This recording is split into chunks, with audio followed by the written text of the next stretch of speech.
अस्सलामुअलैकुम, good morning. जागो लाहौर में आप सबको खुश आमदीद कहती हूँ। मैं हूँ आपकी होस्ट मुनीबा आसिफ। उम्मीद है कि आप सब लोग खैरियत से होंगे और माह रमजान के बाबरकत महीने की खूब नेकियां भी समेट रहे होंगे। माह रमजान को नेकियों की बहार का मौसम भी कहा जाता है, इसलिए कोशिश किया करें कि खूब नेकियां समेटे। दूसरों के चेहरे पर खुशी और मुस्कुराहट की वजह बनना भी एक नेकी ही होती है और ये छोटी छोटी नेकियां ही होती हैं जो हमारे किरदार की पहचान बनती है, क्योंकि इंसान बड़े काम तो हमेशा सोच समझ कर करता है, लेकिन उसकी फितरत उसके छोटे छोटे कामों से ही जाहिर होती है। तो अल्लाह के बंदों से मोहब्बत करने वाला, उनसे मुस्कुरा कर बात करने वाला और दूसरों को माफ करने वाला कभी मुफलिस नहीं हो सकता। खुदा के बंदों की मोहब्बत के साथ साथ अगर खुदा की अता करदा नेमतों पर भी शुक्र करने की आदत अपना ली जाए तो मुफलिसी कभी भी आपके पास नहीं फटक सकती। रोजा रहमत और बरकत का बड़ा वसीला है जो हम अल्लाह की खुशनुदी के लिए रखते हैं, लेकिन ये खुशनुदी हासिल करना जाहिर है इतना आसान काम भी नहीं है। इसके लिए कुर्बानी देनी पड़ती है जो हम भूख प्यास की सूरत में देते हैं और अपनी रूटीन चेंज करके देते हैं। इसके बायस अक्सर हमें सेहत के हवाले से कुछ मसाइल का सामना भी करना पड़ता है और उनमें से एक बड़ा मसला सर दर्द का है। रमजान में हमारी अक्सर नींद भी पूरी नहीं होती या फिर हम काम के लिए घर से निकलते हैं तो तेज धूप का भी सामना करना पड़ता है या फिर थकन और कमजोरी लाहक हो जाती है, तो इसका नतीजा सर दर्द की सूरत में निकलता है। बाज अफराद वैसे भी माइग्रेन की दर्द का शिकार होते हैं, तो जनाब रोजे में सर दर्द से कैसे निजात पाई जा सकती है और इसको काबू में कैसे लाया जा सकता है, इस पर बात करेंगे। हमारे साथ मौजूद हैं प्रोफेसर डॉक्टर खालिद महमूद साहब जो इंटरनल मेडिसिन एक्सपर्ट हैं। सर मैं आपको वेलकम कहती हूँ जागो लाहौर में। सर कैसे हैं आप? Thank you very much. Sir हम देख रहे हैं कि जब रमज़ान शुरू होता है तो इब्तदाई दिनों की अगर बात की जाए तो या तो दोपहर के करीब या इफ्तार से पहले सर में दर्द बहुत शुरू हो जाता है। बहुत से लोग इस चीज़ की शिकायत करते हैं, तो इसकी वजह क्या है जिसकी वजह से हमारा काम पर भी ध्यान उस तरह नहीं रहता? तो इसकी बुनियादी वजह क्या है सर दर्द होने की? कि सर दर्द जो होती है इसकी 3 बड़ी वजूहात होती हैं। ठीक है। एक प्राइमरी हेडेक होती है, फिर सेकेंडरी एंड देन टर्शियरी। अच्छा। अदरवाइज हम देखें तो there are more than 17 types of headache. अच्छा। अब ये जो प्राइमरी हेडेक है ये वो सर दर्द की किस्म है जिसमें हमें कॉज अक्सर नहीं पता चलता। ठीक है। मसलन इसमें आप जैसे बात करी थी मिग्रेन की जी, या टेंशन हेडेक या क्लस्टर हेडेक। अब फॉर एग्जांपल हम मिग्रेन की बात करते हैं तो मिग्रेन क्या है? आधे सर की दर्द होती है यूजुअली। ये ऑरा के साथ, व्हाट आई मीन टू से बाय ऑरा, उसमें क्या होता है पेशेंट मतली फील करता है कई दफ़ा सर दर्द से पहले, कई दफ़ा उसको वॉमिटिंग होती है, वॉमिटिंग से कई दफ़ा वो बेहतरी भी फील करता है। यूजुअली आधे सर की दर्द होती है। बिल्कुल ऐसे ही है। ठीक है। अब ये वो पेशेंट हैं कि अगर ये उस वक्त किसी काम एंड इन्वायरमेंट में चले जाते हैं जैसे जहाँ पे लाइट कम हो और दरवाज़ा बंद करें, शोर ना हो, थोड़ी देर रेस्ट करें, स्लीप करें, तो इनकी सर दर्द कई दफ़ा बेहतर हो जाती है। अच्छा। अब रोज़े की हालत में क्या होता है कि रोज़े की हालत में अक्सर स्पेशली हम बात करें कि वो लोग जो अपनी सहरी प्रॉपरली नहीं लेते तो उनकी ब्लड शुगर कई दफ़ा लोअर साइड पे जाती है, वो भी एक हेडेक की वजह होती है। फिर वो लोग जिनकी शुगर अनकंट्रोल्ड होती है उनको भी हेडेक हो सकती है। अच्छा। फिर ब्लड प्रेशर के मरीज़ हैं। ब्लड प्रेशर के मरीज़ जो है आपको भी पता है कि सहरी और अफ्तारी में हमारा सहरी में हम पराठा खा रहे होते हैं और अफ्तारी में जनाब जितनी भी तली हुई चीजें हैं या दही भले इस तरह की चाट और चीजें। उसके साथ साथ समोसे पकौड़े सभी में नमक डाला जाता है। बिल्कुल ऐसे ही है। और ये जो है जैसे चीनी मीठा जहर है शुगर के मरीजों के लिए, ये नमकीन जहर है ब्लड प्रेशर के मरीजों के लिए। और इनको we in the Indo Pak people they are salt sensitive. अब इनमें सर दर्द की वजह एक बुनियादी वजह ये होती कि जैसे ही वो नमक थोड़ा सा भी लेते हैं तो थोड़ी देर बाद उनके सर दर्द शुरू हो जाती है। अच्छा। तो ऐसे लोगों के लिए ज़रूरी है कि वो नमक और चीनी का इस्तेमाल मिनिमम, बल्कि ब्लड प्रेशर के मरीज़ के लिए हम ये कहते हैं कि उन्हें ideally less than 5 gram of sodium chloride, यानी कि छोटा चम्मच जो है चाय वाला, उससे कम पूरे दिन में नमक लेना है। ठीक है। और या 2.4 सोडियम। अब हम इसको आसान ज़बान में आम बंदा तो नहीं समझता कि जी सोडियम कितना लेना है ये, तो हम कहते हैं जो वो नमक ले रहा है रूटीन में उसको 50% कम कर दे। ठीक है। एक तो ये है। फिर हमने दूसरी बात ये करूँगा कि ब्लड प्रेशर की जो बुनियाद वजूहत है उसमें एक मोटापा भी है। और अगर हम वजन कम करें, रोजे है तो ये हमें एक ब्लेसिंग इन डिस्गाइज है, अल्लाह की रहमतें हैं। तो अगर हम वजन कम करते हैं, 1 किलो वजन कम करते हैं, तो हमारा blood pressure 1 to 2 millimetre mercury नीचे आ जाता है। अच्छा, तो हम बगैर दवाई के अपना ब्लड प्रेशर भी कंट्रोल कर सकते हैं। और सर जिनका ऑलरेडी ब्लड प्रेशर लो है रोजे की हालत में या वैसे भी, तो उनको भी सर दर्द होगा, तो फिर वो क्या कर सकते हैं? देखिए, उनके लिए फिर वो नमकीन पानी जो हम अफ्तारी के वक्त लेते हैं वो बहुत अच्छी चीज है। अच्छा। साथ वो अपनी बैलेंस डाइट लें तो वो उसको हेल्प आउट करेगा। ठीक है। फिर दूसरी वजह हेडेक की होती है cluster headache, sorry tension headache. ठीक है। टेंशन हेडेक क्या होती है? हर दूसरे तीसरे दिन जनाब आपके सर के इस हिस्से में या गर्दन के पिछले हिस्से में आप ये वाली जो सर दर्द है ये मोस्टली अक्सर खवातीन को बहुत ज्यादा होती है, मर्दों को भी होती है। थोड़ी सी भी स्ट्रेस हो तो ये शुरू हो जाती है। इसके लिए जरूरी है कि अगर वो हल्का सा मसाज कर लें, गर्दन पे तेल का मसाज कर लें या इधर अपनी आंखों पे इधर थोड़ा सा प्रेशर दे के मसाज करें तो उससे रिलीव हो जाती है। ओके। इसके साथ साथ क्लस्टर हेडेक वो क्या होती है? वो एपिसोडिक होती है। वो रात को सोए हुए आपको आधे घंटे के लिए उठाएगी। अच्छा। और सेम टाइम पे अक्सर औकात आप कोई ख्वाब देखेंगे, उसके बाद आप उठ बैठेंगे, सीवियर हेडेक हो रही होगी, आधे पौने घंटे में ठीक हो जाती है। अब ये वाली हेडेक जो है एपिसोडिक होती है, अभी हुई, 2 दिन हुई, 3 दिन हुई, हफ्ता हुई, उसके बाद मे भी महीना सालों ना हो। अच्छा। फिर दोबारा एपिसोड रिपीट। अब ये जो दिमाग है मतलब इसके एपिसोड्स होते हैं, जिस तरह इसका नाम भी है एपिसोडिक। जी। अब ये तो वो है प्राइमरी हेडेक। फिर है वो सेकेंडरी हेडेक। सेकेंडरी हेडेक में क्या है? मसलन जैसे आप इधर काम कर रहे हैं, मैं हॉस्पिटल में काम कर रहा हूँ, कोई ऑफिस में काम कर रहा है, आई साइड वीक है किसी। बिल्कुल। अब जैसे ही वो बंदा हमारे यहाँ एक कंसेप्ट है एनक नहीं लगानी, वो एनक नहीं लगाता, थोड़ा सा वो पढ़ता है या अपना ऑफिस वर्क करता है, उसके बाद हेडेक शुरू हो जाती है। exactly. अब ये अगर वो अपनी आई साइट चेक करवाए तो ये करेक्ट हो सकती है। हाँ। फिर हमारे यहाँ जो बहुत कॉमन प्रॉब्लम है वो साइनोसाइटिस है, नज़ला ज़ुकाम, खांसी, क्योंकि हमारा एनवायरनमेंट डस्टी एनवायरनमेंट है, स्मोकी एनवायरनमेंट है, ये दोनों उसको लीड करते हैं। तो वो लोग जिनको हल्का सा भी साइनोसाइटिस है, अक्सर उनको आधे सर की दर्द हो रही होती है और वो इसको मिग्रेन से कंफ्यूज कर देते हैं।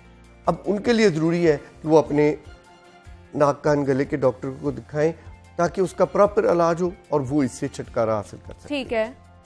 फिर तीसरी किस्म है जो दिमाग, सर दर्द। हम कहते हैं कि ये जो हमारे शोल्डर है इससे ऊपर वाले हिस्से में कोई भी प्रॉब्लम हो तो सर दर्द कर सकते। बिल्कुल ऐसे ही है। और जो मजे की बात है कि जो हमारा दिमाग है उसमें सर दर्द नहीं, हम कहते हैं दिमाग को, दिमाग के गिर्द जो लेयर्स हैं, जो कि प्रोटेक्टिव लेयर्स होती हैं, मेम्ब्रेन्स होती हैं, बेसिकली उनमें इन्फ्लेमेशन हो सकती है या उनमें कोई केमिकल चेंज हो तो हेडेक होती है। अच्छा। तो किसी को ट्रॉमा हो गया, उनमें सर दर्द हो सकती है। फिर वो लोग कई दफा फर्स्ट टाइम पेशेंट कहेगा कि डॉक्टर साहब ऐसी सर दर्द मैंने जिंदगी में नहीं देखी। Exactly. I am going to die, मुझे ले चले। जिनको जैसे आते ही उसका पहला जुमला ये होगा कि इस तरह की सर दर्द मैं जिंदगी च नहीं देखी। मतलब बहुत स्वेयर होती है। अब ये वाली जो हेडेक है, दैट शुड अलर्ट जो भी क्लिनिशियन है कि there is something wrong. Exactly ऐसे कभी कभी होता है जैसे आपकी शायद दिमाग की नस फटने वाली है। हाँ। अब ये वाली हेडेक यूजुअली मिडिल एज वो लोग जिनका ब्लड प्रेशर हाई है या दिमाग का कोई एक एन्युरिज्म्स होते हैं उनमें रप्चर हो जाता है। अच्छा। अब इसमें दिमाग की जो मेम्ब्रेन है या दिमाग के अंदर ब्लड आ जाता है, इसको हम अपनी जुबान में सबरेक्नाइड हेमरेज का नाम देते हैं। अब इसका इलाज वो दूसरे तरीके से आएगा कि आपका न्यूरोसर्जन या न्यूरोफिजिशियन करेगा। फिर मेनिंजाइटिस, फीवर हो रहा है, सर कोई भी बुखार हो गया, मतलब आपको नज़ला ज़ुकाम बुखार है या आजकल जैसे कोविड-19 है, फीवर है, हेडेक है, मालजिया है, तो वो भी सर दर्द करेंगी। तो उनका इलाज उसके लिहाज से है। तो हमें हर हेडेक को जो है वो उसका अलग अलग है। लेकिन जो रोजे की बात कर रहे हैं तो उसमें अगर हम बैलेंस डाइट और अगर ब्लड प्रेशर है तो नमक कम, अगर ब्लड प्रेशर लो है तो हम हल्का सा नमक बढ़ा सकते हैं। ठीक है। और नींद का फैक्टर जो है वो कितना अहमियत का हामिल है इसमें? नींद का फैक्टर बहुत ज्यादा है, स्पेशली अब हमारे ये जो है ट्रेंड चेंज हो गया। मसलन पहले रात जैसे ही तरावी पढ़ के आते थे लाइट ऑफ और हम सो जाते थे। बिल्कुल ऐसे ही है। अब क्या है, सारी रात जाग रहे हैं। हाँ। मतलब मैंने ऑफिस में जाना है, मैंने हॉस्पिटल जाना है, किसी ने आपने इधर आना है। अब घर में क्या आधे अफराद जो हैं वो जनाब टीवी लगा के बैठे हुए हैं और वो सारी रात जाग रहे हैं। एग्जैक्टली। अब बच्चे जो हैं क्योंकि स्कूलों में छुट्टियां हैं वो सारी रात जाग रहे हैं, वो कह रहे हैं जी हम पढ़ रहे हैं। वो थोड़ी देर तो पढ़ेंगे, डेफिनेटली वो पढ़ते हैं। उसके बाद वो टीवी लगाएंगे या वो कोई गेम खेलनी शुरू करेंगे, वो शोर करेंगे, आपकी नींद डिस्टर्ब। अब वो लोग स्पेशली जिन्होंने ऑफिस में जाना है या कोई भी काम पे जाना है, उनके लिए वो बहुत उनके लिए तबाही का काम करती है। उनकी नींद प्रॉपर नहीं होती, जैसे नींद प्रॉपर नहीं होती फिर वो सुबह फ्रेश नहीं होते, और थोड़ी सी एग्जर्शन के बाद या जैसे हमने बात की कि धूप में गए तो वो एग्रीवेट हो जाती, जो हल्की फुल्की सर दर्द है, तो फिर उनका जो काम काज है उसकी सलाहियत काफ़ी हद तक कम हो जाएगी। और सर दर्द की वजह से कई दफ़ा नौजिया वॉमिटिंग उसके साथ एसोसिएटेड होता है, तो जिसकी वजह से उसको उल्टी आती है और कई दफ़ा रोज़ा तोड़ना भी पड़ जाता है या टूट जाता है। मतलब इतनी हालत जो है वो उनकी गैर हो जाती है, वर्स्ट हो जाती है कि उनको फिर इस सारी चीज़ों से, प्रोसीजर से गुजरना पड़ता है। एक सर दर्द की और किस्म है, वो है मेडिसिन रिलेटेड।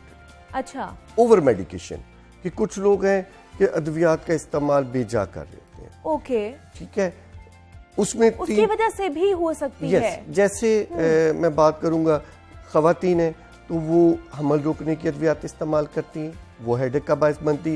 मर्द जो है मर्दाना कमजोरी के लिए कुछ अद्वियात इस्तेमाल करते हैं, दे लीड टू हेडेक। दिल के मरीज जो है वेजोडाइलेटर्स होते हैं, वो अद्वियात इस्तेमाल करते हैं, they can lead to headache. इसके साथ साथ वो लोग जो ओवरवर्कड होते हैं उनमें वैसे स्ट्रेस रिलेटेड हेडेक हो जाती है। तो ये आपने मेडिसिन जो लेते हैं, कई दफ़ा वो मेडिसिन जो उन प्रॉब्लम को रिजॉल्व करने के लिए लेते हैं, जो भी कोई भी मसला है, वो दूसरी प्रॉब्लम का भी बन जाते हैं, कॉज बन जाते हैं। बिल्कुल ऐसे ही। तो क्या हम लोग रमज़ान में अगर इस सरदर्द के मसले की बात करें ख़ास तौर पर, तो क्या इसको मेडिसिन के साथ हल किया जा सकता है या अपनी रूटीन को थोड़ा चेंज करके भी हल कर सकते हैं? हमेशा लाइफस्टाइल मॉडिफिकेशन नंबर 1, ठीक है, एंड सेकंड पे मेडिसिन। जैसे हमने की बात ब्लड प्रेशर की, मैंने पहले जुमले में, तो उसमें लाइफस्टाइल मॉडिफिकेशन क्या है कि आप जनाब फ्रेश फ्रूट का इस्तेमाल करें, आप अपना वजन अगर ज़्यादा है तो कम करें, आप daily 30 to 45 minute brisk walk करें। रात को आप इसके लिए बेस्ट, अगर वॉक नहीं कर सकते तो हम तरावी पढ़ लें, वो एक अच्छी खासी एक्सरसाइज है। और उसके साथ अगर वॉक हो जाए तो वो आपका एक तो खाना जो आपने ओवर ईटिंग की होती है वो भी है, और इसके साथ साथ नमक का इस्तेमाल जो है उसको हमने मॉडिफाई करना है। सिमिलरली जो शुगर के मरीज हैं उनके लिए चीनी और चीनी से बनी अशिया जो है वो इंतहाई मुज़र है। एक और कैटेगरी है, वो स्पेशली स्मोकर्स। अच्छा। तो स्मोकर्स जो है, अगर समवन इज चेन स्मोकर, तो उनको फिर निकोटीन की तलब हो रही होती है, उनको भी हेडेक होती है, तो उनके लिए मेरी ये स्मोकर्स के अलावा भी बहुत से लोग जो कैफीन के आदी होते हैं, रोजों में चाय नहीं उनको पी जाती क्योंकि वो कम हो जाती है, या तो सहरी में पीते हैं या फिर इफ्तारी के बाद पीते हैं, उनके भी सर में बहुत ज्यादा दर्द होती है। उनके लिए तो यही है कि रोजों से कुछ दिन पहले ही अपनी प्रैक्टिस शुरू करें। वैसे ही सिगरेट जो है, देखिए बुराई है, उससे जितनी जल्दी छुटकारा हासिल कर लिया जाए। और सिगरेट जो है इटसेल्फ ब्लड प्रेशर को भी हाई करती है, आपको दिल को भी अटैक करती है, फेफड़ों पे भी करती है। सो हमारे लिए किसी तरह से भी अच्छाई में नहीं है, इसको आप कह सकते हैं। ये जस्ट अपने आप को एक फोबिया है कि ये शायद हेल्प आउट करे, एक्चुअली नहीं करे। मतलब ये आपकी सेहत को खराब ही कर रही होती है और कुछ भी नहीं कर रही होती है। तो आपने देखना है कि आपके इस चीज के फायदे कितने, नुकसान। तो एक चीज के अगर 99% नुकसान ही है तो उसको तर्क करना ही बेहतर होता है, और this is the best time. हाँ, बिल्कुल ऐसे ही है। रमजान हमें बहुत कुछ सिखा के जाता है। जो लोग सर माइग्रेन का शिकार होते हैं, जिनको इस दौरान माइग्रेन की जो दर्द शुरू हो जाती है, सर दर्द, और वो बहुत ज्यादा चलती है, एक दिन नहीं चलती, बहुत दिनों तक चलती है, उसका क्या हल हो सकता है? माइग्रेन की मैंने जैसे कहा कि यूजुअली आधे सर की दर्द होती है, ओरा के साथ होती है, कई दफा आंखों में धुंधलापन आ जाता है, नौजिया वॉमिटिंग होता है। सो ऐसे पेशेंट को एक तो ये चाहिए कि उस वक्त तेज लाइट को अवॉइड करे, ऐसी जगह जहाँ बहुत ज्यादा शोर हो उस जगह को अवॉइड करे, और अगर आराम सुकून से अपने कमरे में जाके लेट जाए तो वो आधा पौना घंटा अगर वो रेस्ट करता है तो उससे कई दफा उसको काफी हद तक रिलीज मिल जाता है। इसकी भी कोई मेडिसिन है? Yes, definitely there are pain killer है, उसके साथ साथ देयर आर सर्टेन ड्रग्स जो कि हम यूज़ करें तो इसके इस्तेमाल से आप काफ़ी हद तक छुटकारा। लेकिन यूजुअली मैंने जैसे शुरू में बात की कि लोग मिग्रेन का नाम दे रहे होते हैं, एक्चुअली वो सेकेंडरी हेडेक है। जैसे मैंने साइनोसाइटिस की बात की, आई साइड की बात की, स्मोकर्स हैं, सो रीजन उसके पीछे कुछ और चल रही होती हैं और हम नाम उसको मिग्रेन का दे रहे होते हैं। सो उसके लिए proper history is very important कि उसके सारे फैक्टर के इनमें से कोई फैक्टर तो नहीं है। ठीक है। फिर जैसे हमने टेंशन हेडेक की बात की, टेंशन हेडेक यूजुअली आपके काम में हल्की फुल्की सर दर्द रहेगी, इधर से गर्दन का खिंचाव होगा, हेडेक होगी, लेकिन आप अपनी रोजमर्रा की एक्टिविटी को डिस्टर्ब नहीं होती, आप कर रहे होते हैं। बिल्कुल ऐसे ही, एग्जैक्टली। ठीक है, सो उसके लिए जरूरी है कि आप थोड़ा बहुत अपना लाइफस्टाइल मॉडिफाई करें, अपनी खुराक अच्छी करें, फिर जैतून का तेल या इवन सादा जो भी घर पे तेल है उसका गर्दन पे मसाज कराएं, सर पे थोड़ा सा मसाज कराएं, तो उससे कई दफ़ा आपकी वो रिलीज। इसके साथ साथ कई दफ़ा आप अपने डॉक्टर के पास जाते हैं, कुछ लोगों को एनीमिया होता है, खून की कमी होती है, तो multivitamin and pain killer of course उस वक्त लेने चाहिए। लेकिन जो लोग खुद ही घर में अगर सर दर्द शुरू हो जाता है तो घर में ही मेडिसिन खाना शुरू कर देते हैं, उनके लिए कितनी खतरनाक? देखिए अगर तो ये बड़ा इम्पोर्टेंट, ये आपने अच्छी बात की कि ये जो हम सेल्फ मेडिकेशन है, नो डाउट 1 से 2 गोली पैनाडोल ले ली उससे आराम आ गया, लेकिन कुछ लोग हैबिचुअल है, वो अपनी मर्जी से, देयर आर सर्टेन जितने भी ये पेन किलर्स हैं इनको हम एनसेड्स का नाम देते हैं।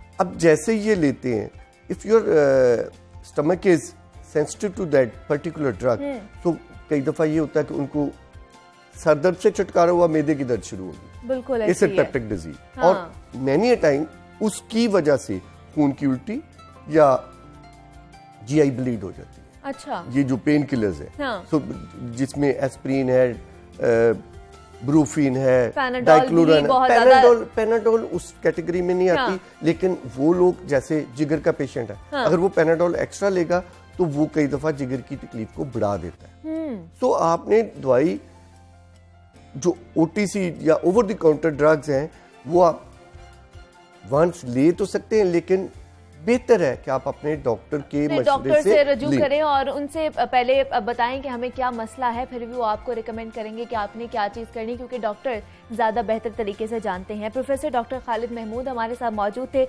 इंटरनल मेडिसिन एक्सपर्ट है। सख्त बहुत शुक्रिया आपका कि आपने हमें वक्त दिया और आप यहाँ पर आए हैं, और मेरे ख्याल से आप लोगों को भी पता चल गया होगा कि क्या क्या आप लोगों ने करना है। आप लोगों ने अपनी रूटीन ठीक करनी है सबसे पहले, साथ आप लोगों ने अपनी डाइट की जो रूटीन है वो भी आप लोगों ने ठीक करनी है, तभी इन मसलों से छुटकारा हासिल कर सकते हैं हम लोग। आगे भी हमने बढ़ना है, लेकिन यह वक्त तो एक छोटी सी ब्रेक का मिलते हैं। इस ब्रेक के बाद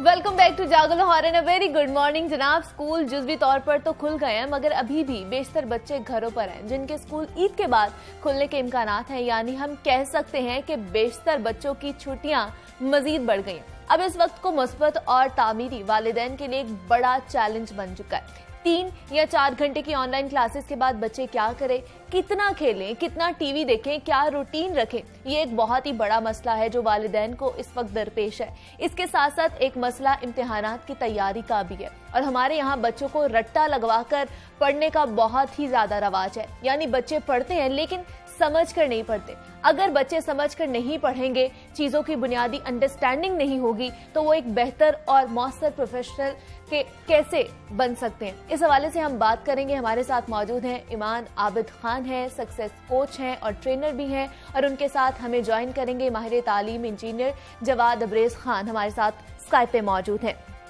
सबसे पहले ईमान की तरफ चलते हैं और उनसे जानेंगे कि वो क्या कहती हैं। ईमान, आपको मैं वेलकम कहती हूँ जागो लाहौर में, कैसी हैं आप? थैंक यू, मैं बिल्कुल ठीक हूँ, आप कैसी हैं? मैं भी बिल्कुल ठीक ठाक। ईमान, हम देखते हैं कि जब से ये कोरोना आया है तो बच्चे ज़्यादातर जो उन्होंने वक्त गुजारा है वो घर पर गुजारा है, और अब जो एक ज़्यादा मसला दरपेश आ रहा है वालिदैन को उनको समझ नहीं आ रही ऑनलाइन क्लासेस के बाद बच्चों की जो एक रूटीन है उसको किस तरह प्रोडक्टिव बनाई जाए, क्या रूटीन होनी चाहिए, कितने घंटे उनको पढ़ना चाहिए, खेलना चाहिए, क्या क्या करना चाहिए, इस पे क्या कहेंगी आप?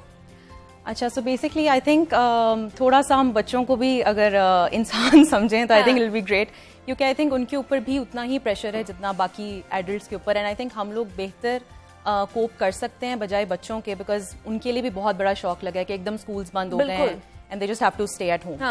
तो उसकी वजह से आई थिंक सबसे पहले तो अगर हम थोड़ी सी एम्पैथी शो करें कि अच्छा ठीक है, वी अंडरस्टैंड कि आपका एकदम स्कूल बंद हो गया, नो एवरीथिंग, तो उसमें बस इतना है कि the parents can basically build on a sort of like a routine. I'm sure the parents are doing, like I'm not a parent, so I'm sure like उनके लिए बहुत बड़ा मसला है, but I think routine जब थोड़ी सी set हो जाती है students के लिए तो थोड़ा सा बेहतर हो जाता है to sort of like engage in the entire day. बाकी हॉबीज का थोड़ा सा रिवाज खत्म हो गया, बिल्कुल एग्जैक्टली, हाँ. लेकिन अगर वो भी चीज अगर थोड़ी सी इंक्लूड कर दी जाए तो I think the students can stay a bit more engaged. तो कितनी देर आप क्या प्रेफर करेंगे, कितनी देर उनको स्टडी को देना चाहिए, कितनी देर उनको जो बाकी गेम्स हैं, इंटरनेट है, उसको देना चाहिए? आई थिंक अब जो जहाँ तक इंटरनेट की खैर बात है तो उससे आई थिंक हम लोग अपने आप को डिटैच नहीं कर सकते, because it's just a thing that we are just very very close to now. और ऑनेस्टली लाइक अगर उससे डिटैच भी करें स्टूडेंट्स को या बच्चों को तो आई थिंक वो उनके लिए भी बहुत मुश्किल बात है.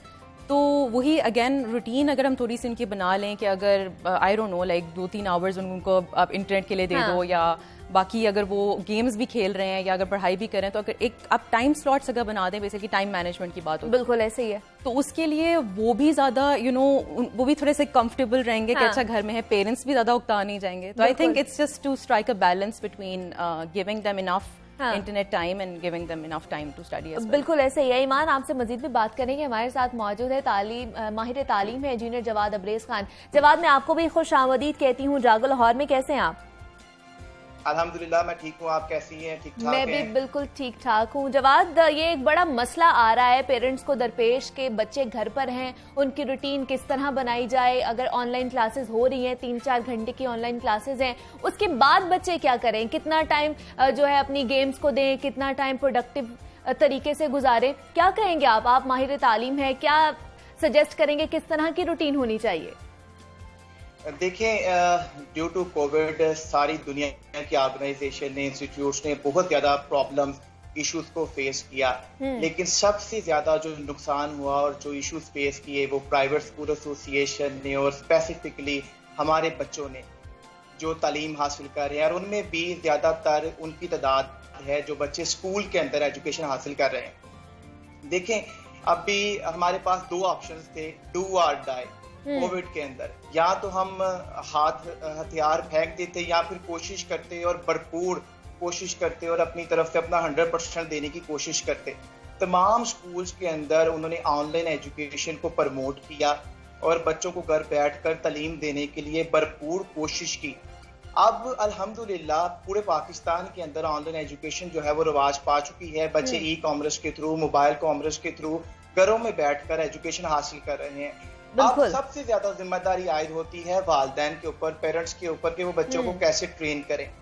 माहिर तालीम जो है या हम लोग जैसे ट्रेन कर रहे हैं, पेरेंट्स को हम गाइड कर रहे हैं कि प्लीज आप बच्चों के लिए स्पेसिफिकली 3 या 4 आवर्स, 3 या 4 घंटे बच्चों के लिए स्पेसिफिक रखें जिसमें उनको एजुकेशन दी जाए, तालीम दी जाए, उनको ऑनलाइन लेक्चर्स हासिल करने के लिए बिठाया जाए, कोई सेपरेट रूम रखा जाए. अगर रूम आपके पास अवेलेबल नहीं है तो कोई स्पेस बनाए घर के अंदर और पेरेंट्स खुद पास बैठें, क्योंकि इंटरनेट के अंदर आप बहुत सारी ऐसी और वेबसाइट्स भी हैं जो कि बच्चों को दूसरी तरफ मशगूल कर सकती हैं. तो आप खुद पास बैठें, उनको प्रॉपर गाइड करें और जब बच्चे प्रॉपर तरीके से गाइडलाइन ले लेते हैं ऑनलाइन, उसके बाद बच्चों की एक रूटीन बनाएं. अब तो रमजान है, अल्हम्दुलिल्लाह हम मुसलमान हैं, बच्चों को घर में दीन की बातें सिखाएं, इस्लाम की बातें सिखाएं, कुरान की बातें सिखाएं, हदीस सिखाएं और बच्चों को 5 वक्त की नमाज पढ़ने की तलकीन करें. और मैं पेरेंट्स से दरखास्त करता हूं आपके प्रोग्राम के तवज्जुह से कि बच्चों को नसीहतें कम करें और उनके सामने प्रैक्टिकल काम करके दिखाएं. जब वालिदैन बच्चों के सामने प्रैक्टिकली आते हैं और अपनी तरफ से अपनी अमली नमूना पेश करते हैं तो बच्चे उससे बहुत ज्यादा सीखते हैं. बिल्कुल. तो मैं समझता हूँ कि ये वालिदैन की बहुत बड़ी जिम्मेदारी है. नेपोलियन हिल ने कहा था तुम मुझे अच्छी माएँ दो, मैं तुम्हें अच्छी कौम दूंगा. आज पूरे वालिदैन की, पूरे पाकिस्तान के वालिदैन की जिम्मेदारी है कि इस कोविड के अंदर मेरे पास बहुत सारे वालिदैन आते रहे, उन्होंने मुझसे गुजारिश की सर कि आप जैसे स्कूल्स के अंदर बच्चों को एजुकेशन देते हैं, हमें भी एजुकेट करें ताकि हम भी बच्चों को बेहतरीन तरीके से सिखा सकें, उनको गाइड कर सकें. तो ये मैं समझता हूँ कि सुनहरी मौका है, गोल्डन चांस है वालिदैन के लिए भी कि वो भी खुद भी सीखें, खुद भी ऑनलाइन लर्निंग से मुस्तफीद हों और बच्चों को भी गाइड करें। इस टाइम सबसे बड़ी जिम्मेदारी आयद होती है वालिदैन के ऊपर। अगर वो बच्चों को बेहतर गाइड करेंगे तो इंशाअल्लाह ताला अल्लाह के फजलो करम से बच्चों का ये टाइम भी प्रोडक्टिव होगा। बिल्कुल ऐसा ही है कि जहां पर बच्चों की बहुत बड़ी जिम्मेदारी है कि वो अपनी रूटीन को सेट करें, उसी तरह वालिदैन की भी एक बहुत बड़ी जिम्मेदारी है। ईमान, आप क्या कहेंगे कि वालिदैन को किस तरह उन चीज़ों को कोप अप करना चाहिए, उन चीज़ों को रूटीन में लेकर आना चाहिए, क्योंकि उनकी भी जिम्मेदारी, एक तरफ वो परेशान भी है लेकिन उनके ऊपर एक कुछ जिम्मेदारी भी बनती है कि अपने बच्चों पर चेक एंड बैलेंस भी रखें। बिल्कुल, I think this is a very important point. लेकिन अगेन थोड़ा सा अगर हम लोग इस चीज़ को थोड़ा सा रिलैक्स अप्रोच लेके, ठीक है जिम्मेदारी बिल्कुल है, of course it is a big responsibility, लेकिन again we are all under a lot of pressure. और पेरेंट्स भी उतने ही कंफ्यूज हैं जितने स्टूडेंट्स हैं। बेशक 1 साल हो गया है हमें इस पेंडेमिक को, बट इट्स गोइंग नोवेयर अभी भी। तो आई थिंक पेरेंट्स की बिल्कुल जिम्मेदारी इसी तरह ही वो अपनी निभा सकते हैं, जैसा अभी जवाद ने आई थिंक काफ़ी अच्छे तरीके से समझाया। बट यही है कि अगर आप थोड़ा सा चेक एंड बैलेंस भी ऑब्वियसली रखो, थोड़ा सा उनको फ्री टाइम भी दो, और आई थिंक आपकी जो विजुअल लर्निंग, जैसे आप बच्चों की पिक एंड चूज इस तरह करके आप थोड़ी बहुत ऑब्जेक्ट्स के साथ उनको थोड़ा सा, अगर छोटे लेवल के बच्चों की बात करें तो उसके थ्रू भी आई थिंक पेरेंट्स काफ़ी ज़्यादा they can help them out. बाकी ऑनलाइन रिसोर्सेज बेतहाशा हैं वैसे भी अवेलेबल, तो आई थिंक पेरेंट्स उसके थ्रू भी काफ़ी ज़्यादा। लेकिन ईमान, हमारे यहाँ पर देखा जाता है कि बच्चे 12 बजे तक खेल रहे होते हैं, टीवी देख रहे होते हैं, गैजेट्स यूज कर रहे होते हैं, और अगर यही देखा जाए बाकी मुमालिक में, वहां पर 7 बजे बच्चों ने सो जाना होता है। हमारी रूटीन इतनी क्यों खराब है? हम क्यों नहीं एक रूटीन पर आ पा रहे? और अगर रमजान की आप बात कर लें तो उन्होंने सहरी तक उठे रहना है। बिल्कुल, we are all guilty of it. I think हम एडल्ट्स ही एग्जाम्पल एक सेट करते हैं क्योंकि हम लोग खुद उठे हुए होते हैं।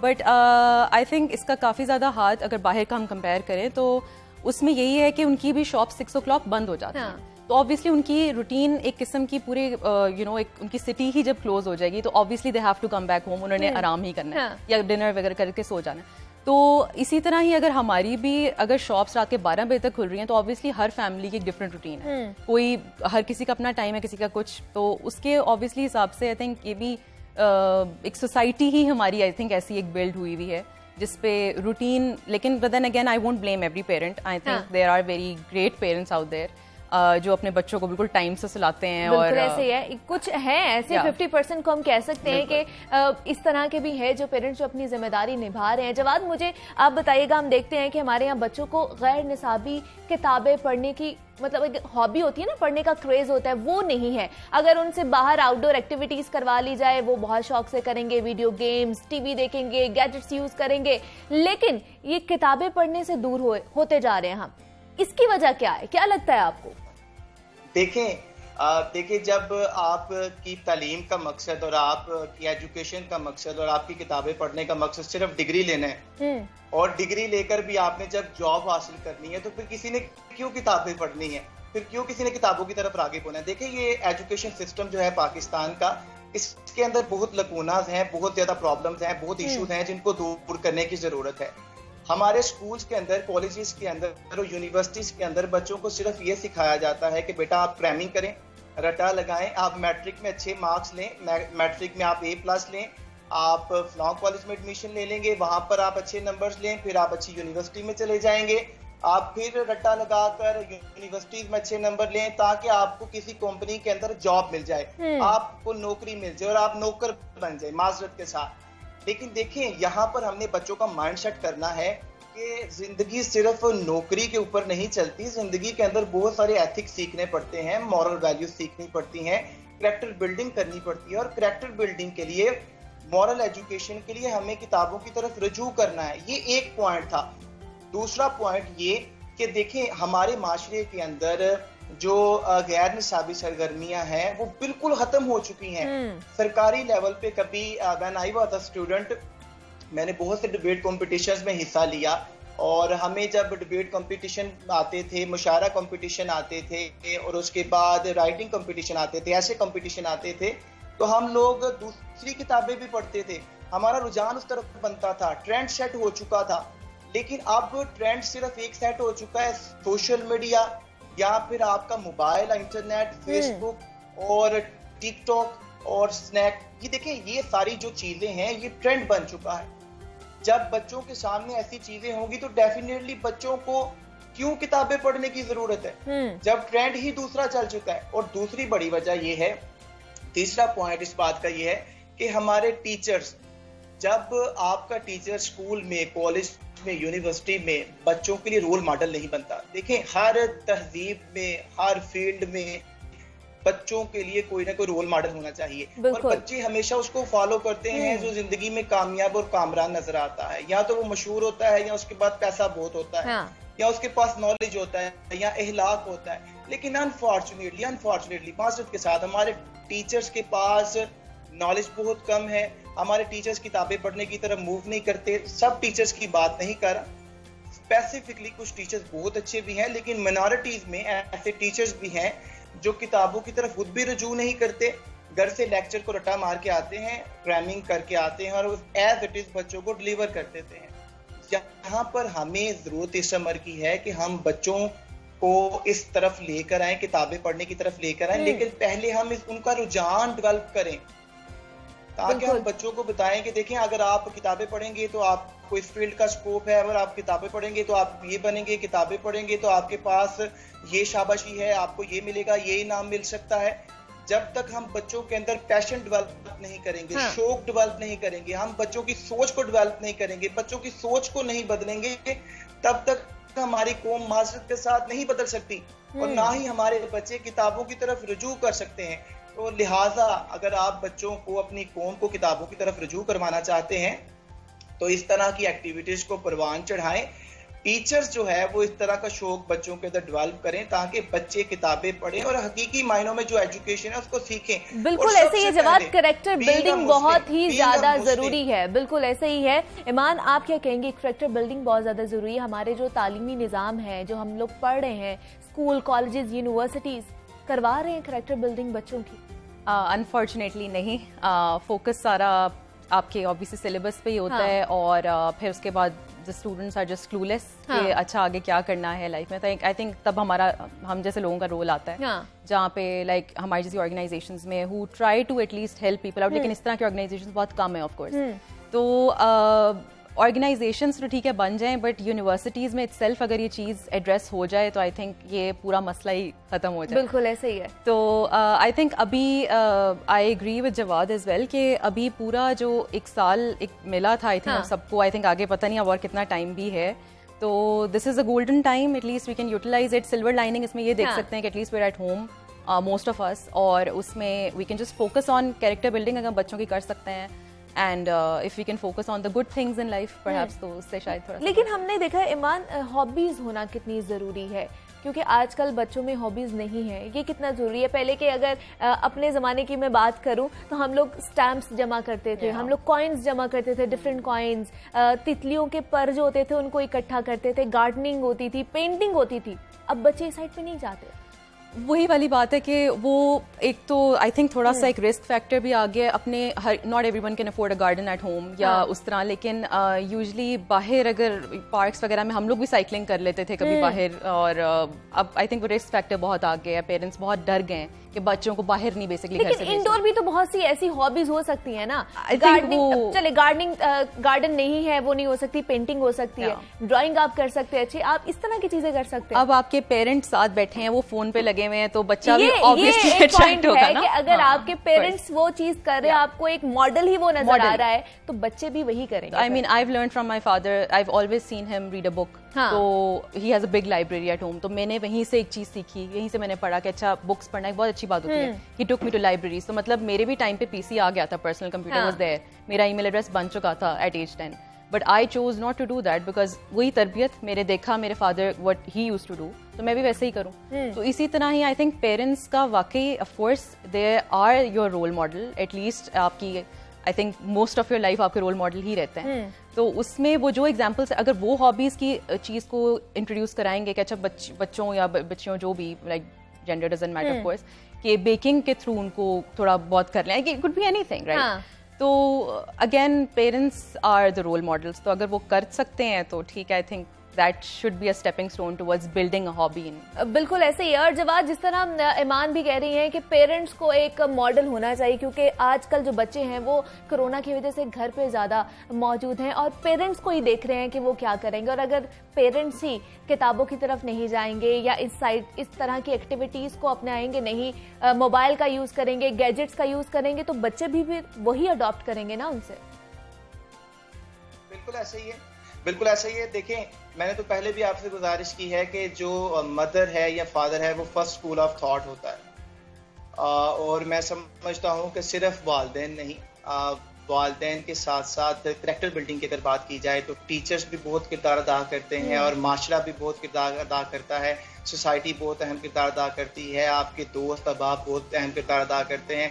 लेकिन ड्यू टू कोविड पूरी दुनिया ही इस टाइम घरों में है, खास तौर पर हमारे बच्चे घरों में हैं, घरों में एजुकेशन हासिल कर रहे हैं, तो बिलाशुबा इस टाइम सबसे ज़्यादा रिस्पॉन्सिबिलिटी जो है वालिदैन की है। वालिदैन को इस चीज़ को समझने की ज़रूरत है कि हम उस फ्यूचर पे इन्वेस्ट कर रहे हैं, हम उन बच्चों पे इन्वेस्ट कर रहे हैं जिन्होंने कल को हमें पे बैक करना है। एक ऐसी खेती पे हम मेहनत कर रहे हैं जो आज फसल बोएंगे, कल हमने उसका रिजल्ट लेना है और वहाँ पे वो फसल काटनी है। अगर आज हम आम का पेड़ लगाएंगे, आज हम जिसका भी पेड़ लगाएंगे, हमने कल कला उसी का फल खाना है। बिल्कुल अगर ऐसे हम आज कांटे बोएंगे तो कल हमें बिलाशुबा कांटे ही मिलेंगे। तो हमें आज जरूरत है कि हम अपने बच्चों पर अपना 100% दें। देखें, मुश्किल वक्त ज्यादा देर नहीं रहता, बिल्कुल ऐसे ही है। और ये मुश्किल वक्त ऐसे ही गुजरेगा कि आप एक दूसरे पर ज्यादा से ज्यादा तवज्जो दे सकें और ये जो टाइम है इसको गोल्डन टाइम समझकर गुजार सकें। हमारे साथ मौजूद थी ईमान आदिल, हमारे साथ मौजूद थी, सक्सेस कोच हैं, स्कॉलरशिप भी और ट्रेनर भी है बच्चों की। ईमान, बहुत शुक्रिया आपका कि आपने हमें वक्त दिया। और हमारे साथ माहिर तालीम इंजीनियर जवाद अब्रेज खान भी मौजूद थे। जवाद, आपका भी बहुत शुक्रिया कि आपने भी वक्त दिया है। और जनाब, हम आज जो बात कर रहे थे वो यही है कि आप अपने बच्चों से ज्यादा बात करें, उनकी शख्सियत को पहचानें, उनको निखारने की कोशिश करें और जो खुद आप कर रहे हैं उसको रोल मॉडल बनाएं। आगे भी हमने बढ़ना है, लेकिन यह वक्त तो एक छोटी सी ब्रेक का मिलते हैं। इस ब्रेक के बाद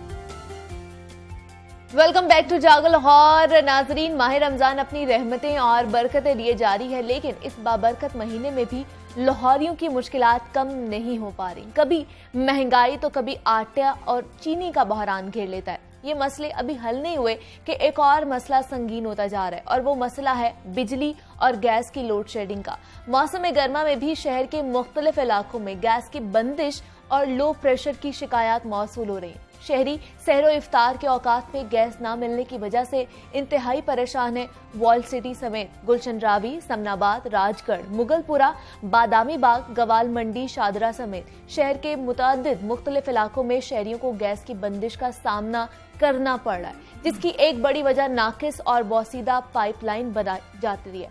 और सुई नॉर्दर्न गैस कंपनी का मज़कूरा इलाकों में डिस्ट्रीब्यूशन सिस्टम इंतहाई नाकिस हो चुका है। मुतअद्दिद इलाकों में पाइपलाइंस की तब्दीली का काम शुरू तो हो गया, लेकिन मुकम्मल नहीं हो सका। इस हवाले से मजीद बात करेंगे। हमारे साथ मौजूद हैं नुमाइंदा लाहौर न्यूज़ है फ़ाहद अमीन। फ़ाहद, क्या हाल चाल है आपका? जी बिस्मिल्लाहिर्रहमानिर्रहीम, अल्लाह का शुक्र। आप कैसी हैं? मैं भी बिल्कुल ठीक ठाक। अच्छे चल रहे हैं रोजे आपके? अल्हम्दुलिल्लाह जी, तो ठीक है। ये बिजली और गैस का मसला आ रहा है आपके घर भी? देखें, ये जो क्योंकि ये एक बुनियादी जरूरत है, बिजली भी और गैस भी, और इतनी शिकायत मौसूल हो रही हैं कि आज हमें इस पे जो है सेगमेंट करना पड़ा है कि इसका मसला क्या है, क्यों नहीं लोगों को ये माह रमजान में रिलीफ देना चाहिए और वही मसला आ ही जा रहा है। देखिए, ये बिजली और गैस तो एक बुनियादी ज़रूरियात में आ जाती हैं। यानी कि अब रमज़ानुल मुबारक शुरू हो चुका है और पहला अशरा तकरीबन खत्म होने वाला है। बिल्कुल, मगर अभी तक जो है वो लोगों के मसाइल खत्म नहीं हुए, नहीं हो रहे। ये महंगाई तो एक तरफ आ जाती है, मगर ये जब मेन चीज ही गैस ही नहीं आनी, इफ्तार में जो चाहिए चीज, जो चाहिए चीज वही नहीं आनी, तो फिर लोगों के लिए मसाइल और बढ़ गए। बिल्कुल। अब देखें, ये जो जितने भी अंदरून लाहौर के इलाके हैं और इसके साथ साथ जितने भी आपने अभी इलाके बताए, गुलशन रावी है, राजगढ़ है, समनाबाद है, जो गुंजान आबाद इलाके हैं, मुगलपुरा है, वहाँ पर गैस के इश्यूज हैं। और वहां पर होता क्या है कि जैसे ही सहरी का वक्त शुरू होता है, गैस का प्रेशर इतना कम हो जाता है, इतना लो हो जाता है कि उस पर चाय बनाना मुश्किल हो जाती है। बिल्कुल ऐसे ही है। तो लोग क्या करते हैं, लोगों को फिर मजबूरन मुतबादल ईंधन इस्तेमाल करना पड़ता है, जो एलपीजी है, जो महंगी है। बिल्कुल ऐसे ही यानी है। कि अगर हर बंदा रोजाना की बुनियाद पर 200-300 रुपए की एलपीजी इस्तेमाल नहीं कर सकता, गरीब इंसान जो आदमी है जिसकी वो अगर इस्तेमाल नहीं दिहाड़ी कर सकता, 3 या 500 रुपए है, वो क्या है इस्तेमाल और करेगा? उसको वो एक तो गैस के बिल भी देगा, हाँ। उसके बाद जो है वो एलपीजी भी इस्तेमाल करेगा। अब सबसे बड़ा जो इशू इस वक्त आ रहा है, मसाइल जो लोगों को फेस करने पड़ रहे हैं, वो गैस के हैं। बिजली तो चूंकि अल्लाह का शुक्र है कि मौसम अब ठीक हो गया, हाँ। थोड़ा बारिश हो गई है, और ये जितने भी रोजे गुजर रहे हैं इनमें मौसम ठीक रहा है, इसलिए बिजली के इतने इश्यूज सामने नहीं आए। जैसे 2 पहले रोजे गुजरे हैं उनमें जो है वो बिजली की बंदिश और बिजली की ट्रिपिंग का सिलसिला शुरू हो गया था, ट्रांसफार्मर जलना शुरू हो गया था, क्योंकि लोगों ने जो है वो बिजली का इस्तेमाल ज्यादा कर दिया था। रमजान मुबारक गर्मी बढ़ गई थी, पहले 2 रोजों में गर्मी, 3 रोजों में गर्मी रही है। उसके बाद अब जो है वो मौसम कुछ बेहतर होता जा रहा है, मगर अब कल से बारिश है। अभी भी अब जो सबसे बड़ा मसला आ रहा है वो फनी खराबियों का आ रहा है। ठीक है। मुख्तलिफ इलाकों में अगर इस वक्त की बात की जाए तो राइट नाउ इस वक्त जो है वो 14 लेकिन हम फाहद देख रहे हैं जिस तरह बिजली का भी मसला हल हो चुका है, क्योंकि एक तो उन्होंने भी बोला है लेस्को ने कि बिजली नहीं जाएगी सहरो इफ्तार में। इस तरह अगर ये गैस की बात की जाए तो गर्मियां आ चुकी हैं, सर्दियां तो है नहीं है, जिसमें हुकूमत के पास एक बहाना भी नहीं है कि लो प्रेशर सर्दियों की वजह से है। ये मैं आपको बताता हूँ ये इश्यूज क्या हैं। हाँ। इशू ये है कि पाइपलाइन जो है वो इंतहाई बोसीदा हो चुकी है। जो इन इलाकों की मैंने बात की है, इन इलाकों में डिस्ट्रीब्यूशन सिस्टम खराब हो चुका है। ये मेरे ख्याल में अगर कमो बेश भी बात की जाए तो 15 से 20 साल पहले की पाइपलाइन बिछी हुई है, और बहुत बारीक पाइपलाइन है, छोटी पाइपलाइन बिछी हुई है इन इलाकों में। अच्छा होता क्या है कि एक ही दफा जब सबने इस्तेमाल करना है तो वो डेफिनेटली उसका प्रेशर जो है वो कम होना गैस का शुरू हो जाएगा। टेल्स पे जो घर हैं उनको तो बिल्कुल ही गैस नहीं मिलती। एक गली की टेल पे अगर कोई घर है तो उनको तो बिल्कुल गैस, उनके लिए तो इतनी मुश्किल हो जाती है कि जब तक सारे लोग जो है वो खाना पका के अपना खा के और उस बंद खत्म नहीं कर देते, उस वक्त तक जो है वो उनकी गैस नहीं आती। ठीक है। बहुत शिकायत आ रही है, मगर जो है वो सूई नॉर्दर्न गैस कंपनी इंतजामिया की जानिब से एक बड़ा बजट है इनके पास, इसके बावजूद जो है वो गैस के मसाइल हल नहीं हुए। और दूसरा सबसे बड़ा मसला जो SNGPL के सार्फिन के लिए है वो ये है कि अब जो है वो ये जो डोमेस्टिक कनेक्शन है वो नहीं लग रहे, रेगुलर डोमेस्टिक कनेक्शन। आपकी बारी आती है कमोबेश 3 साल के बाद। अच्छा। आप आज अप्लाई करते हैं और 3 साल के बाद आपकी बारी आती मीटर लगने की, और वो भी अब गुज़िश्ता ये तीसरा माह शुरू हो चुका है कि गैस के मीटर नहीं लग रहे, बंद हुए हैं। उसकी वजह ये है कि सुई गैस के पास जो लोहे का पाइप होता है जिसके साथ वो ये मीटर लगाते हैं, जिसके साथ मीटर लगाया जाता है, इसको सर्विस लाइन कहते हैं। अच्छा। अब वो सर्विस लाइन वाला जो लोहे का पाइप है वो गुज़िश्ता 3 माह से नहीं खरीदा जा सका। और इसकी वजह क्या बताई जा रही है? इसकी वजह ये बताई जा रही है जी हमारे टेंडर हो रहे हैं, हमारा ये मामला चल रहा है, कोरोना की वजह से मसाइल का सामना करना पड़ रहा है। मगर ये बिल्कुल नाअहली के जुमरे में आता है कि 3 माह तक आप पाइपलाइन नहीं खरीद सके। और दूसरा, अब जो प्लास्टिक की पाइपलाइन थी वो भी खत्म होती जा रही है। जो इक्का दुक्का मीटर प्लास्टिक की पाइपलाइन से लग रहे थे अब वो भी लगना बंद हो जाएंगे। जो अर्जेंट कनेक्शन है वो बंद है, वो उनका कोटा खत्म हो चुका है। ठीक है। जो रेगुलर कनेक्शन है, अब मैं आपको बताता हूँ, ये जून 2017 को जिस बंदे ने एप्लीकेशन दी थी अब उसकी बारी आई थी गैस कनेक्शन लगने की, और गुज़िश्ता 3 माह से अब वो ख्वार हो रहा है कनेक्शन लगाने के लिए। मतलब 3 साल के बाद अगर बारी आई है तो अब वो 3 महीने और ज्यादा ख्वार हो रहा है, ख्वार होना पड़ रहा है उनको। और उसकी बड़ी वजह यह है कि एक पाइपलाइन की वजह से, सिर्फ एक पाइप की वजह से, यानी कि वो पाइप ही नहीं खरीदा जा रहा। 3 माह होने वाले हैं, 3 माह का अरसा जो है वो मुकम्मल होने वाला है कि एक पाइप नहीं खरीदे जा रहे। तो मसाइल जो हैं वो सार्फिन के बढ़ते जा रहे हैं, मगर इदारों, हाँ जी, इदारों को इस हवाले से जो है वो सिर्फ सब अच्छा की रिपोर्ट इदारों की तरफ से चली जाती है आला हुकाम को कि जी सब अच्छा है, मगर सब अच्छा नहीं है। नहीं तो आला हुकाम को नजर नहीं आता कि हुकुम जो है अवाम को रिलीफ मिल रहा है कि नहीं। इस दफा जो ओगरा की जानिब से जो गैस कनेक्शन का जो कोटा दिया जा गया था वो भी इस दफा मुकम्मल होता दिखाई नहीं दे रहा। अच्छा। अब ये देखें ना, छोटी सी बात है अब आपके लिए और मैं और आप अगर सोचें यार एक पाइपलाइन जो है वो नहीं खरीदी जा रही, एक पाइप नहीं खरीदी जा रही। एग्जैक्टली। इतनी देर हो गई, 3 माह का अरसा हो गया, और उस 3 माह के अरसे में इस वक्त लाखों लोग पेंडिंग पड़े हैं, लाखों की तादाद में लोग जो है वो पेंडिंग पड़े हैं जिनके कनेक्शन घर के नहीं लग रहे। और दूसरी बात ये है कि अब रमजानुल मुबारक में सहरी के टाइम गैस बंद, बिल्कुल, अफ्तार के टाइम गैस बंद। हाँ। ठीक है जी। और अगर दूसरी तरफ आ जाए ये बिजली की तरफ आ जाए तो बिजली के अब मामला कुछ बेहतर हुए हैं, कल से फिर मामला खराब है। उसकी वजह यह है कि कल से बारिश हुई है, हाँ। और मुख्तलिफ इलाकों में फनी खराबियों का मामला शुरू हो गया। डिस्ट्रीब्यूशन निजाम पे पैसे ही नहीं लगाए जा रहे। और ऐसा क्यों है? ऐसा इसलिए है कि इंटरेस्ट नहीं है अफसरान का, अवाम को फायदा देने के में इंटरेस्ट नहीं है, अवाम को रिलीफ देने में इंटरेस्ट नहीं है। ठीक है, अपने मामला है उनके। अच्छा। अब वो ये देखिए डिस्ट्रीब्यूशन सिस्टम जो है वो लेस्को का भी डिस्ट्रीब्यूशन सिस्टम है, बिजली पूरी है इनके पास मगर चल नहीं सकती बिजली उतनी। अगर 4000 मेगावाट फर्ज करें आपकी डिमांड है तो 4000 मेगावाट आपका डिस्ट्रीब्यूशन सिस्टम ही नहीं उठा सकता। मैं मिसाल दे रहा हूँ 4000 की, ठीक है, वरना तो 4200, 4300, 4400 तक जो है वो लेस्को का डिस्ट्रीब्यूशन सिस्टम बिजली सप्लाई करता है। डिमांड होती है इतनी, मगर आप इतनी जितनी डिमांड है गर्मियों में उतनी आप दे नहीं सकते कि डिस्ट्रीब्यूशन सिस्टम खराब है। बिल भी तो इतने ज्यादा लिए जा रहे हैं सार्फिन से। हाँ देखें आप, गैस और की जो कीमत रिकवरी कहाँ रेट तक भी पहुंची अच्छा है। गैस की कीमत कहाँ तक पहुंच गई है। हाँ। एक आम सारिफ जो ये आप गर्मियों में जिनका बिल 200 से 250 रुपए पहले आता होता था, अब उसका बिल जो है वो 500 से 600 रुपए तक आता है तकरीबन। ठीक है, मगर थोड़ा सा जो है ना वो अवाम को भी सोचना चाहिए इस हवाले से। सिर्फ इदारों की जो है वो जिम्मेदारी नहीं होती, हम अवाम की भी थोड़ी सी जिम्मेदारी है। अब हम करते क्या है कि हमने एक माचिस की तीली नहीं जलानी, अच्छा, चूल्हा खुला छोड़ देना थोड़ा सा।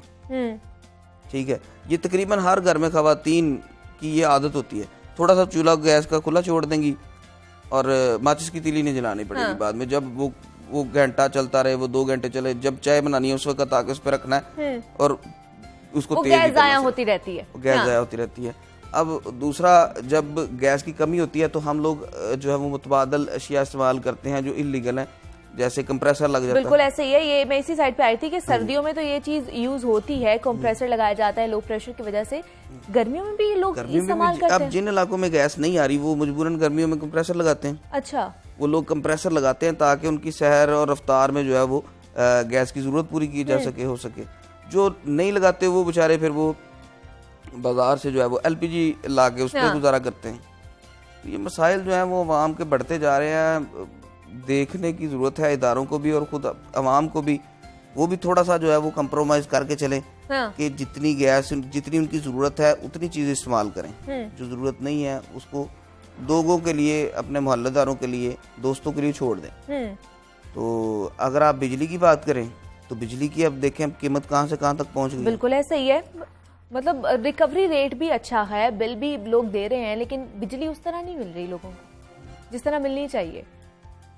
देखिए अब बिजली की कीमतें ये गुज़िश्ता 3 माह में 4 दफ़ा इंक्रीज हुई हैं। इस तरह इसकी कीमतें जो हैं, हाँ जी, इस तरह इंक्रीज हुई हैं कि फ्यूल प्राइस एडजस्टमेंट की मद में भी बिजली बढ़ती है हर माह, और जो टैरिफ रेट तो एक दफ़ा बढ़ा इसका, मगर फ्यूल प्राइस एडजस्टमेंट की मद में हर माह बिजली जो है वो आपको एक्स्ट्रा पैसे देने पड़ते हैं।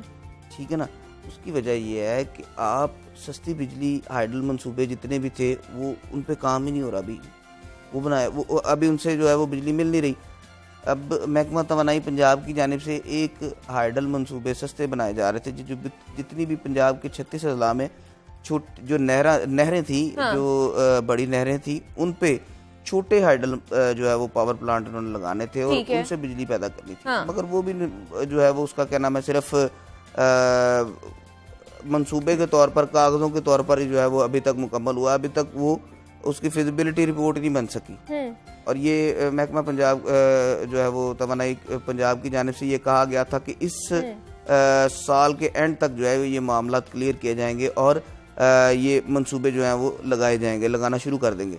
मगर अब उस मामले को भी 3 साल होने वाले हैं, इस प्रोजेक्ट को भी। ठीक है, जो सोचा गया था, जो इसकी बनाया गया था, प्लान बनाया गया था कि होने वाले हैं, लेकिन आगे भी पता नहीं है कि कब ये मुकम्मल होगा। हाँ, सिर्फ ऐलानात ही किए जा रहे हैं हुकूमत की जानिब से और कुछ भी अवाम को तो रिलीफ दिया ही नहीं जा रहा। और रमजान की बात की जाए तो उसमें भी नहीं दिया जा रहा, ना ही गैस आ रही है ना ही बिजली आ रही है, और महंगाई का जिन जो है वो आप लोगों के सामने ही है, वो बेकाबू हो चुका है। फहद अमीन हमारे साथ मौजूद है। फहद, बहुत शुक्रिया कि आपने हमें अपडेट किया है। जनाब, आपने अपना बहुत सारा ख्याल रखना है, हमें भी दुआओं में याद रखिएगा। कल दोबारा आपसे मुलाकात होगी, तब तक के लिए अल्लाह हाफिज।